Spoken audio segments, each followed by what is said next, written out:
Hey everyone, welcome back to our channel, The Traveling Seas. Today we're in the beautiful city of Old San Juan, Puerto Rico.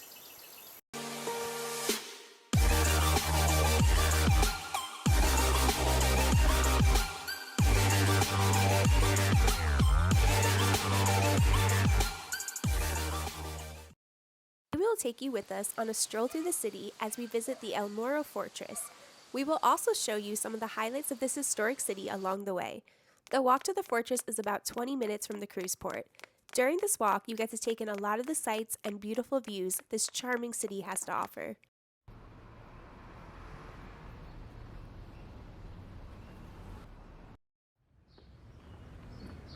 The colorful buildings in Old San Juan are a hallmark of the city's charm and character.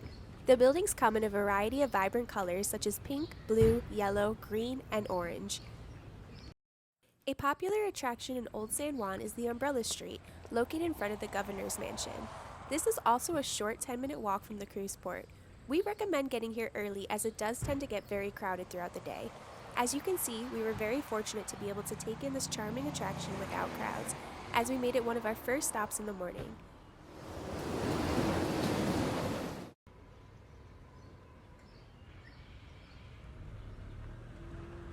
Continuing our walk towards El Morro Fortress, you will see some more of the splendor this charming city has to offer. Its cobblestone streets and colorful buildings are not the only attractions you can take in. You will also find stunning statues and beautiful views that fill this enchanting city. Arriving at the fort, there is a long walk from the entrance sign to the actual fort itself. But as long as it looks, it was honestly not that bad, and it offers more stunning views of the water surrounding the fort.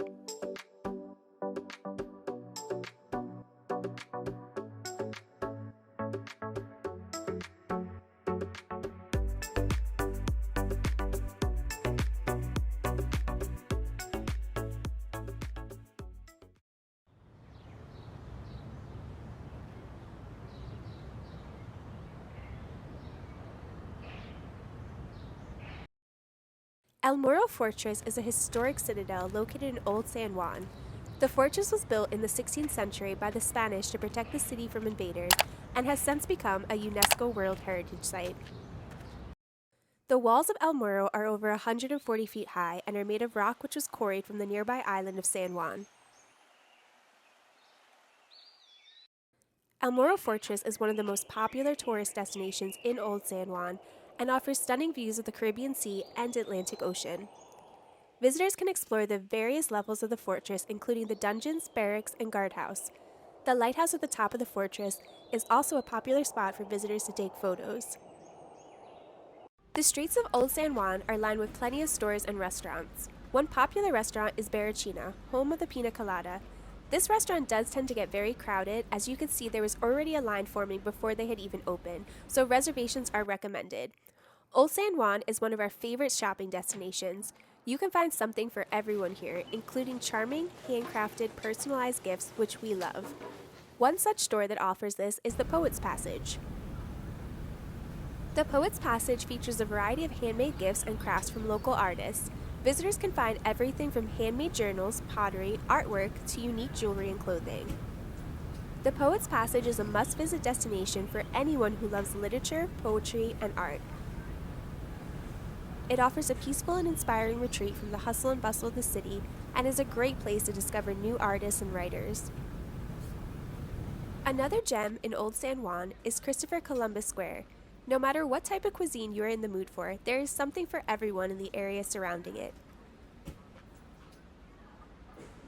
The square itself is a great spot to relax and soak up the city's beauty, and the nearby restaurants and cafes offer a delicious way to fuel up for your next adventure in Old San Juan. The square is located in the heart of Old San Juan, which is known for its diverse culinary scene. Visitors can find everything from traditional Puerto Rican dishes to international cuisines such as Italian, Spanish, and Japanese. The square is a quick 5-minute walk to the cruise port, making it our last stop for the day. We hope you enjoyed our journey through Old San Juan. Make sure you like, comment, and subscribe to our channel for more travel videos around the world. Thanks for watching. See you next time.